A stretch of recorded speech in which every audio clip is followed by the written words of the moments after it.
I'm Dr. Mahesh Gowda. I'm a psychiatrist. I work at Spandana Nursing Home and Spandana Healthcare, Bangalore. Spandana is an exclusive psychiatric division.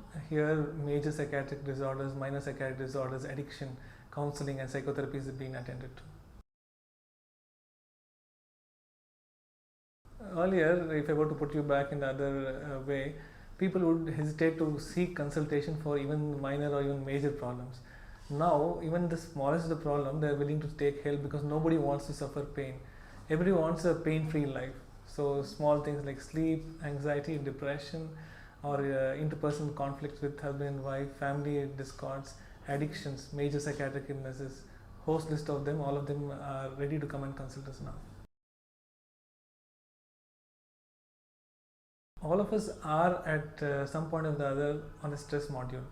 So if it is positive, we call this eustress. If it actually becomes painful, if it interferes with your work, education, or relationship, yes, it becomes a distress, and that's why it's called a negative stress phenomenon. In case he's unable to handle a conflict, this conflict will come in way of his functioning. It could be reading, it could be working, or a relationship. So when there's an interference in his normal routines and functioning, that's when he needs help. Otherwise, most of us go through stress. Does not mean everybody has to consult us. When he recognizes he's unable to handle, he needs to take help in family or a friend level. If that's not working, they need a professional help. All of us have expectations of what we want to do and what we plan or intend to do. When we have certain resources which are enough to handle all these ambitions and desires, there's always a peace at mind. When we are not able to have the required resources or the potential or the required energy to sort out all the ambitions and difficulties that we have, there's a differences in the potential and the actual desired responses. So that's when you get into a stress phenomenon. You must try all the non-medical interventions. It could be a simple thing like relaxation, it could be physical activity, yoga, meditation, or simple thing like gardening. Horticulture is definitely a new form of therapy that they use, music. So all these are non-pharmacological means of intervention that help people to fight stress, also fight the depressive and low moods. Once you actually tried all those things, it's not helping, I think you must seek medical help. If you were to look at life 30 years earlier or 40 years earlier, our lives was much more simple. We didn't have any of the gadgets. You knew when you would get up, you would know when you would go back home, and your routine was very simplified. Now it's very demanding. 24 hours doesn't seem to be enough at all, and you don't have time to sleep. Earlier, there's a very nice compartmentalization where you had 8 hours of work, 8 hours of family time, and you would have 8 hours of sleep. Now the whole thing seems to be messed up. Everything seems to be demanding, and the most important thing that you compromise on is family time. And if family time is all compromised, you have nothing else left, then you compromise on your sleep time. So everything is being used for work. So that's why there's a lot of change, and we're all driven to perform more than what we actually can do. If I have a potential to perform X, we are all performing at 3x, 4x speeds. So definitely there's a lot of stress on the body.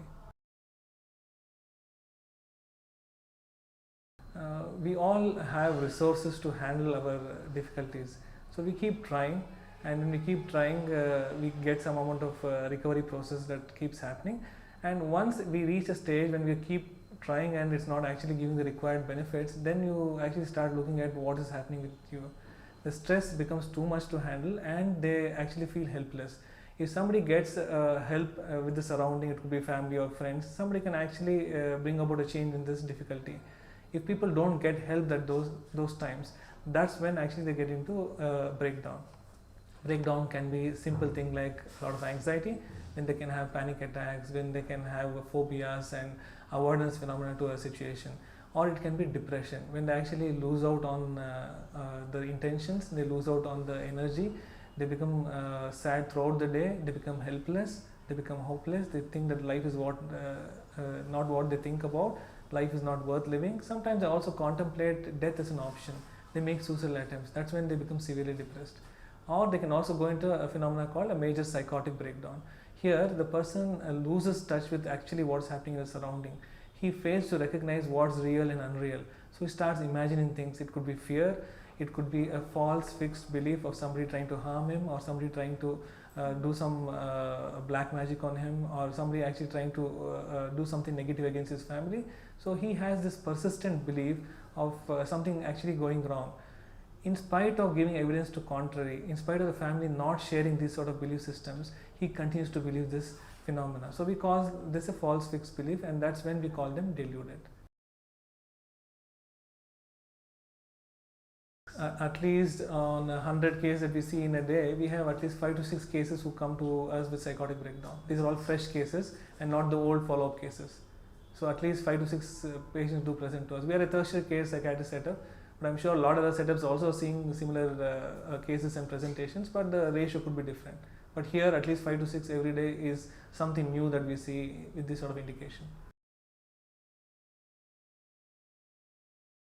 People with depression also have this sort of unrealistic expectations and experiences, but a person with schizophrenia has predominantly these sort of symptoms. It could be a delusion where he has a false fixed belief not shared by the family, and which cannot be corrected by any amount of deliberation or counseling, or you can have unrealistic perceptions. It could be hallucinations, he could be hearing things, or he could be seeing things. This is called schizophrenia. It's not very difficult to treat them if they accept the medical model of an illness like that. The moment somebody comes with these sort of experiences, we have to do a detailed evaluation and see whether this happened on a background of a fever or a head injury or anything connected to the neurological system. If it's not connected to the neurological system, it's everything to do with the mind. So if it's everything to do with the mind, just giving a medical model of how it works, how there's a neurochemical disturbances, and how actually medicines can be beneficial is something that the patient must accept. If he's able to accept, I think the recovery is possible in 2 to 3 weeks time. If somebody believes that they have supernatural power, it's a very wonderful feeling. Nobody wants to accept it, but you believe in supernatural power, so you feel supreme. Why would you want to give it up? But if this sort of belief is coming when he's functioning, or in terms of his relationship at home, or it's actually brought about conflict with the legal system or a law enforcing agency, this sort of beliefs cannot be harbored forever. Yes, it needs to be treated, maybe at times against his will. We call this poor insight, and the law provides for treating such people against their wish. Yes, so what the law says is you take the consent of the family, and 2 psychiatrists certify there's a need for treatment, and there's something called Section 19 in the Mental Health Act, which allows you to keep him in the hospital against his wish and treat him for 90 days. If you want subsequent extension, you can extend it based on the requirement for such an extension.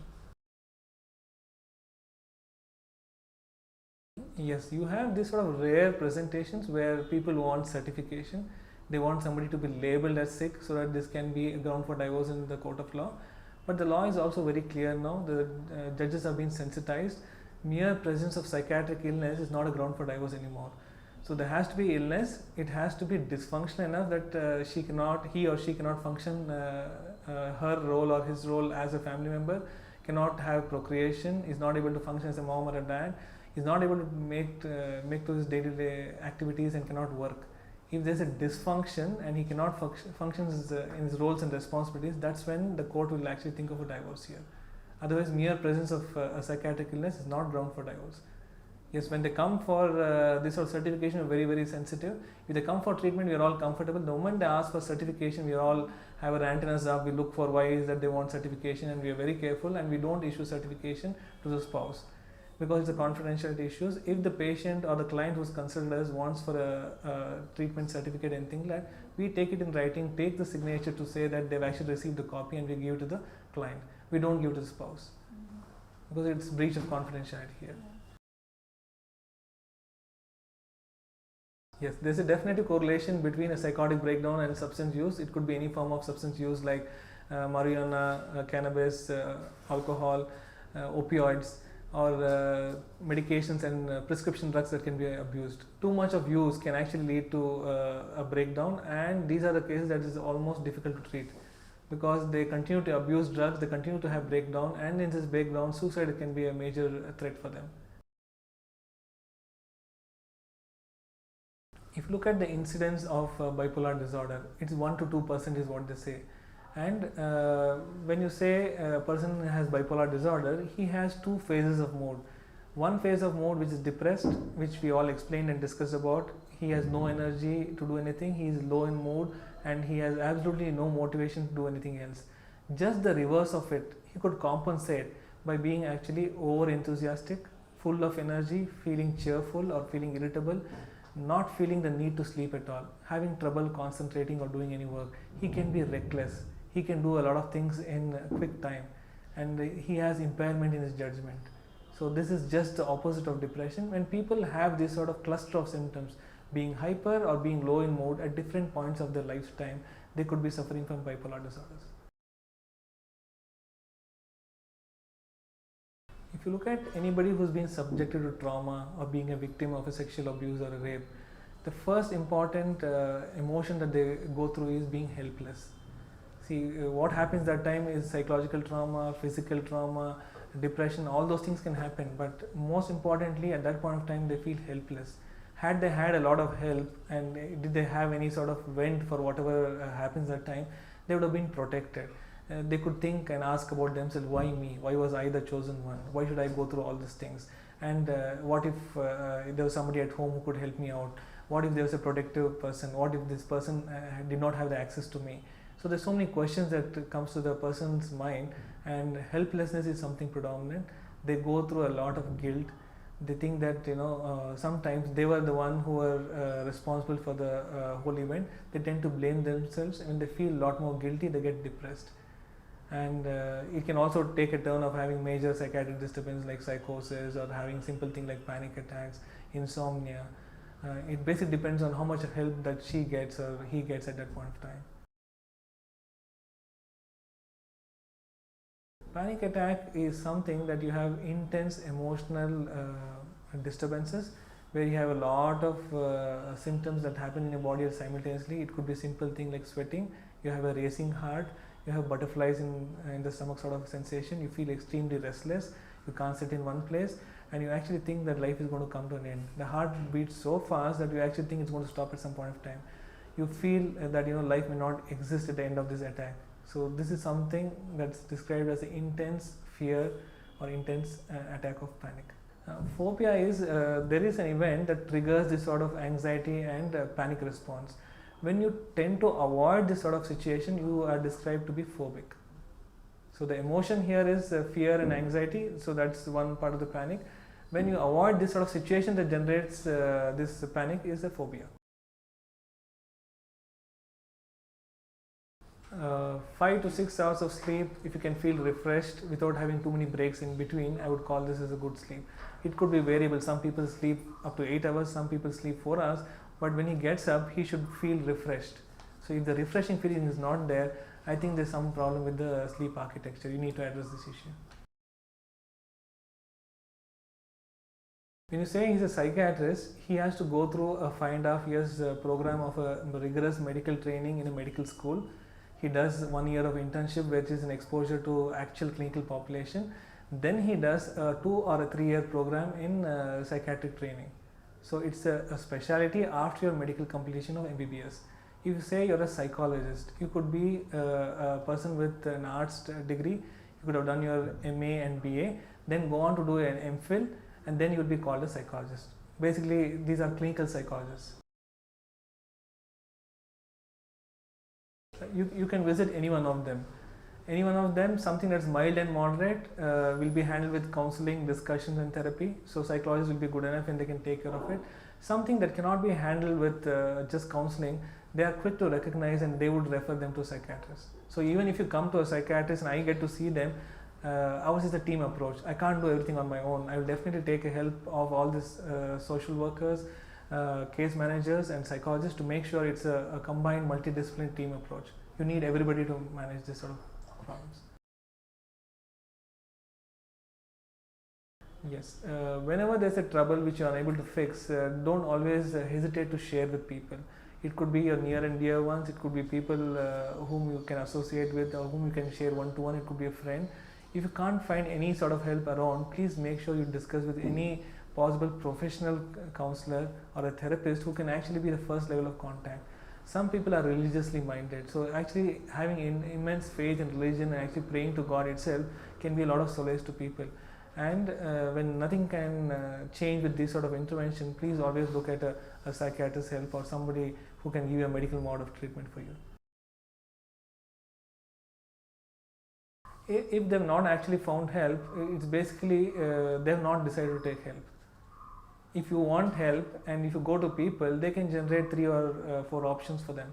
If one option does not work, you must be able to look at other options. If none of the options are working, you have decided not to get better because you're not flexible. You're not able to adapt to any changes that have been suggested. There are a set of clients who come to you with a problem. They have a fixed solution for it. They're not ready to look at alternatives, and they want a solution that is acceptable to them only. For example, I suggest something that I don't think is right in my own understanding. I may be wrong, but I'm saying this has not worked in your case, so why don't you try something else? He's not able to adapt and change the other thing.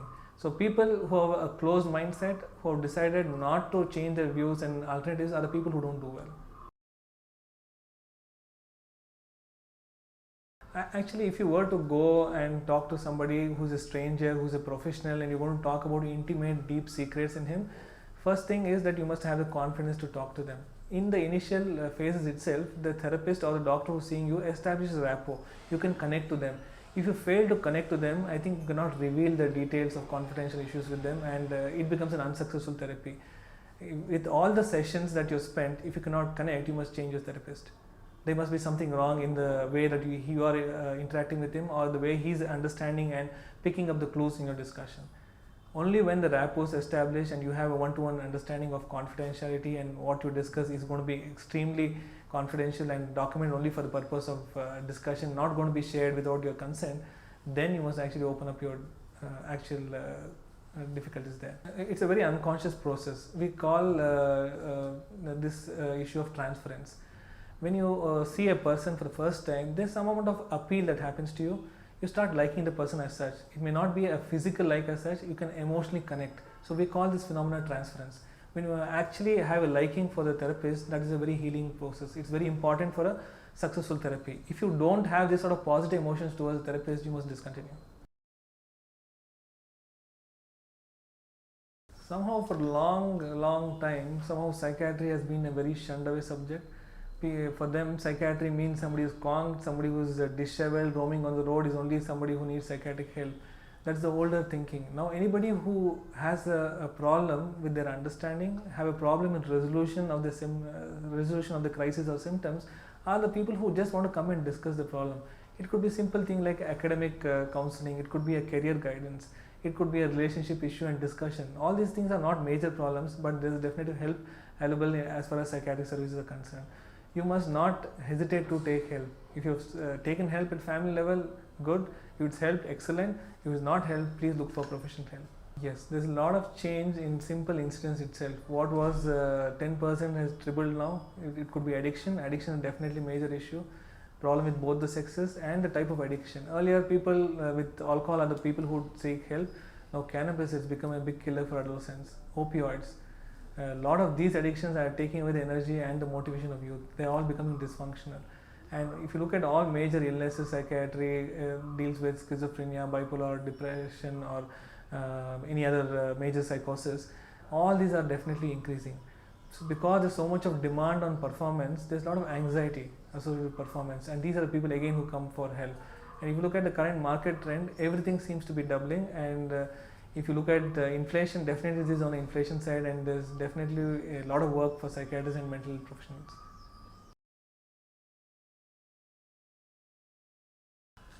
Children are the one who are the most troubled lot right now, be it a kindergarten child or being an adolescent or somebody in college. Somehow I feel there's a lack of role models, the lack of parental time with a lot of quality time that's spent with the kids. Most of the time is spent in colleges, schools, tuitions. They hardly get any time for parental interaction. Simple 10-15 minutes talk with the parents, briefing them about what happened every day is something very vital. Having a common dinner or lunch or breakfast is very vital again. When these things are not there, the child feels very alienated. Most of the kids are managed by maids. Sometimes they're lucky they have grandparents, and if they're doubly lucky they have parents managing them. So this is the sort of change that is happening, and definitely kids are very vulnerable. Too much of academic schedules and lack of play, lack of recreation is definitely a big trouble for kids. Yes, there's definitive gender difference between men and women in terms of any psychiatric illness that you choose. If you look at major psychiatric illness like schizophrenia or psychosis, the men seem to have more than the women. And if you look at bipolar disorders, the men seem to have more than women again. But if you look at only depression, women seem to have more than the men here. This is one area where women compete better than the men and get a fair score here. It could be anything, simple thing. I would always start my discussion with problem of sleep. Time taking sleep, time maintaining sleep, and time getting up too early from sleep is something that you must watch for. These are a very common problem which actually has major impact on our health. It could be a simple thing like heart attacks. If you don't sleep well, you're more prone for heart attacks. You can have a more chance for hypertension and diabetes. So simple thing like sleep could be fixed. Anxiety, phobias, depression, substance abuse, relationship problems. You can have a host list of problems. Problem with communication. There are a lot of kids who come to us with problem with learning, attention problems, mental retardation. So anything and everything where there's actually no medical explanation can be a reason to consult us. We call this somatization disorders. They have a lot of symptoms, body aches here, there, no relief with any of the medications. All investigation turn out to be normal. So these are still people with psychological distress and they would need a psychiatric evaluation.